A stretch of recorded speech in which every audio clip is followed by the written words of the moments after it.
Who's it today? Okay, expressing on what Anne Marie said, there's many flags, as you can see in the case management system, especially in workers' comp, and these are things that we see. And there's also flags for adjusters that aren't listed here, and if you need that information, I can pull that, but if you're an adjuster, you should know what your flags are. One of them is delay in reporting the injury, and that's case specific. What we usually see a lot of is the worker who gets injured and they keep working because they feel like that is going to go away. And I'm sure, you know, I'm going to be fine 3-4 days from now, or I'm going to be better, but they never say anything. Or they might have said something but never filed a report. So that, you know, sometimes can be a red flag to a claims adjuster, and they'll give us the case, and then when we meet the injured worker, they're actually, you know, they're very legitimate. It might be a maintenance person. A maintenance person's, you know, they always are hurting, spraining, straining, cutting themselves. So, you know, that could be a red flag, but on the other end of it, it could be somebody that maybe on Monday morning got hurt over the weekend, you know, and that could come in that way. Another red flag is conflicting information between the incident report and the medical evaluation. And that, excuse me, I am starting to lose my voice a little bit. And that could, you know, they're saying, well, this is how I got hurt. We have a nurse case manager at the evaluation, and the story changes. So that's our job as a case manager too, to report what was said to the doctor if we're in that room with the injured worker. It's getting the facts straight, okay? And then the details regarding the injury are inconsistent, and that goes with the same thing. So I'm going to talk about, for a standpoint, who benefits from case management. There's many types of injured workers that would benefit from case management. So the most important is catastrophic injury, life-flight, or hospitalization. If you have an injured worker who is life-flighted, hospitalized, catastrophic injury, please get a case manager on that file immediately, because we are that lifeline between the hospital, the family, the injured worker, the employer.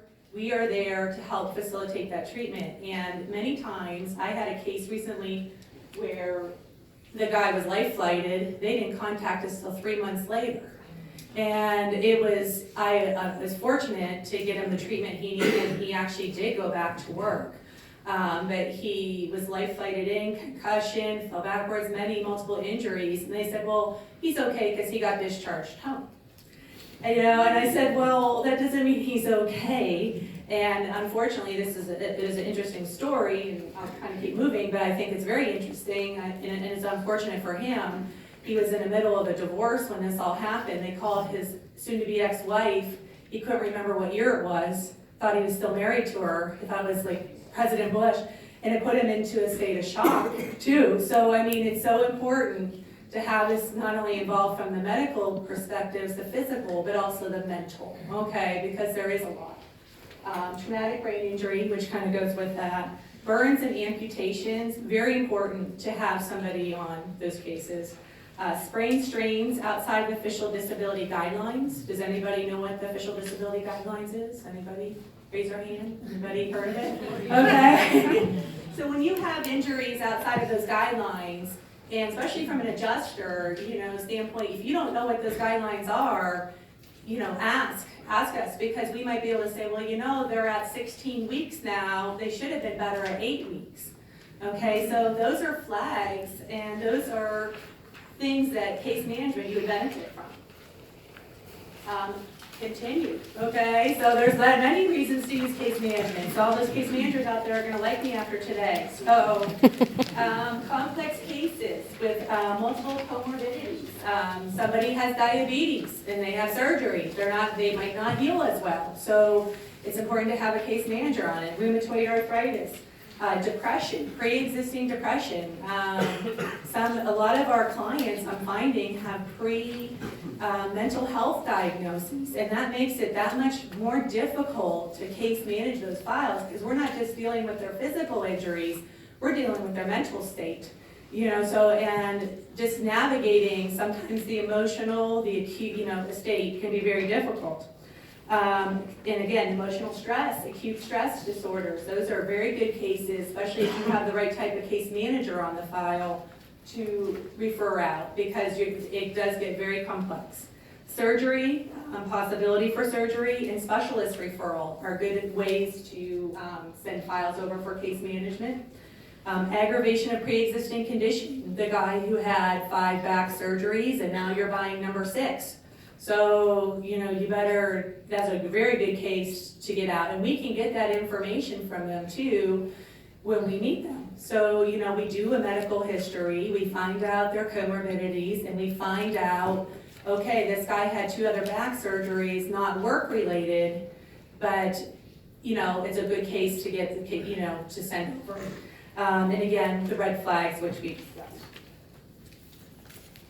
So the benefits of case management and what we're there to do is to help expedite the treatment. We want to move the treatment faster, the speed of lightning. I mean, if we can get those people in quickly, move them into the specialist, that is what we're there to do.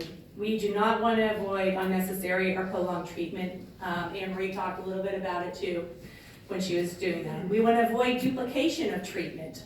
Okay, so if someone's in physical therapy, why do they need to go to the chiropractor too? Right? So why do they need to go to the chiropractor when a physical therapist can do almost everything a chiropractor can do, or vice versa? So you want to try to avoid the duplication of treatment. Does that make sense? When possible. Medication reduction and use of generics. So if the doctor recommends and that pharmaceutical sales rep's in there selling what's on the line, and then we all know what that is, they come in looking good and sharp, bring them lunches, give them the newest thing, they're gonna sell that $800 drug when we can get the same drug for $30. So our job there is to say, doctor, does that come in generic form? Can we get something that's equivalent and try to bring the cost down? Because hydrocodone works just as good as something else, okay? Early return to work. So having a case manager on your file, you should have an early return to work. Case managers should be asking at every single appointment, at least the ones that, what can they do safely? Not when can they be off, when can they return to work? What can they do safely now? Then put the burden on the employer. Let them decide whether or not they can accommodate those restrictions, okay? So a good case manager is going to keep moving those work restrictions too. So if they're at sedentary work for 8 weeks, well, why aren't we moving their restrictions? So the case management should be able to continually see improvement in their condition. And again, it varies by case. You have catastrophic cases, where our goals are somewhat different on those type of cases. On ones that we know are not going to go back to their old job, quadriplegics, things of that nature. And then facilitating maximum medical improvement. Some states, and even with the PROTs and the impairment ratings, we need them at MMI. We need them at certain states in their healthcare before we can move forward. So certain states such as Maryland, you want them at MMI, then you can do impairment ratings. And other states, getting them to maximum medical improvement is part of our job. So I talked a little bit about the states, and we'll go into them, just because many case managers, how many case managers work more than one state? One. So with that being said, it becomes even more difficult because each state governs their own guidelines. So therefore, then only the case management has to deal with the healthcare. They have to deal with all the state regulations in each state they're going into. And so we'll talk a little bit about Pennsylvania, Maryland, and New York. So Pennsylvania, everybody knows it's not a pre-authorization state, right? So got to treat on panel for 90 days, okay? And there's no provisions, we'll go into that a little bit, for case management either, which if you know anything about the workers' comp law, section 306F1, which I think Justin's going to talk about, has one sentence about you have a title to assign case management. That's the only thing in the law about case management in Pennsylvania. That's it. One sentence. Right, Judge Torrey? Or two? Yeah. Maybe two, but maybe two sentences. So that's where we're at with that. So, so when we get into states like Maryland, for those that are cross-trained, and we'll stay specific to Pennsylvania, but I just want to show you how different it is. In Maryland, everything is authorized. Every little bit of treatment is authorized. So you cannot go to physical therapy until that adjuster authorizes it. You cannot have that EMG till the adjuster authorizes it. So case management in a state like Maryland is very valuable because we're out there in the field trying to expedite their care. In New York State, there are treatment guidelines, but not for every injury. So again, case management is valuable. We use the ODG when, you know, the guidelines aren't there, but they can file for variances. So I'm just kind of giving you a little breakdown on the states and how difficult it can be for a case manager, because not only do you have to navigate the health system, we got to navigate all the state laws that go with it. So it's in your best interest as a case manager to kind of learn the state you're in and what you can do. And then Ohio's a monopoly state, by the way. And New Jersey, the carrier can control all the treatment. They can request to go to their own doctor. And in West Virginia, they do have some state guidelines too. Okay? I'm almost done, I promise. So we kind of went and talked about Pennsylvania. Treat with panel for 90 days. No provisions or qualifications for case managers. So, and I find that's very interesting because from a vocational standpoint, there are qualifications you have to meet, but not for case management.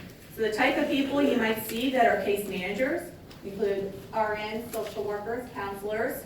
Some of the different designations you might see behind their name include CCM, CRC, and CDMS. So if everybody doesn't know what that is, a CCM is a certified case manager. A CRC is a certified rehab counselor, and a CDMS is a certified disability management specialist. So if you see those designations, you know, it means we did extra training in the field so we can do case management. Okay. So I will finally define what case management is. Okay. So according to the Case Management Society of America, case management is the practice of case management is a professional and collaborative process that assesses, plans, implements, coordinates, monitors, and evaluates the options and services required to meet an individual's health needs. How about saying that again? That's a long sentence. I'd probably take it apart and make it two. But it uses communication and available resources to promote health, quality, and cost-effective outcomes in support of the triple aim, which Anne-Marie spoke about, of improving the experience of care, improving the health of populations, and reducing per capita costs of healthcare. That's a lot of information in 2 sentences. So, okay.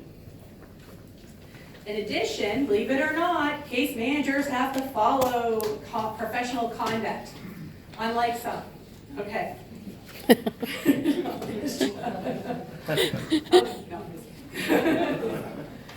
have to place the public interest above their own at all times. And this is really important for case managers because we become intimate with these injured workers, most of them, unless they're non-compliant or they're combative or they're secondary gain. So, I mean, it's important that, you know, these codes are followed. You respect the rights and inherent dignity of all your clients. You always maintain objectivity in the relationships with the clients. You act with integrity and fidelity with client and others. You maintain your competency at a level that ensures the clients will receive the highest quality services. Believe it or not, case managers, especially certified case managers and those of the different certifications, we require more continuing eds in a year than an attorney does. Average continuing ed for myself, I have different, I'm maintaining 60 a year just to do this job. I'm at 200 and I'm renewing, so I only need 100 every 5 years for some. So between all the things, we're always educating ourselves in continuing education. Okay. We honor the integrity of the CCM designation for those that have it. We obey all laws and regulations, and we help maintain the integrity of the code by responding to requests for public comments to review and revise the code. Okay? So one of the things I wanted to bring up was the URAC certification. Some companies have it, some do not. So what that is it's a utilization review accreditation company, and they put forth gold standards of what they feel case managers should have in certain, definitions and stuff. So what you might see and what URAC accepts as their different things are a certified case manager, which we talked about, and I put all the different websites so you guys can go and look at the Code of Professional Conduct. The CRC, they recognize that. That's the Certified Rehabilitation Counselor. The CDMS, the Certified Disability Management Specialist. The Certified Occupational Health Nurse. And the CRRN, and that's the Certified Rehabilitation Registered Nurse. So these are the standards which you will see when you see your nurses or your case managers on your cases. You'll see initials after their names. If they have any of these, plus if there's a licensed clinical social worker, which I did not put on there, that these people are trained and licensed and have competency in the area of case management, okay? And I am going to turn it over at this point. Thank you.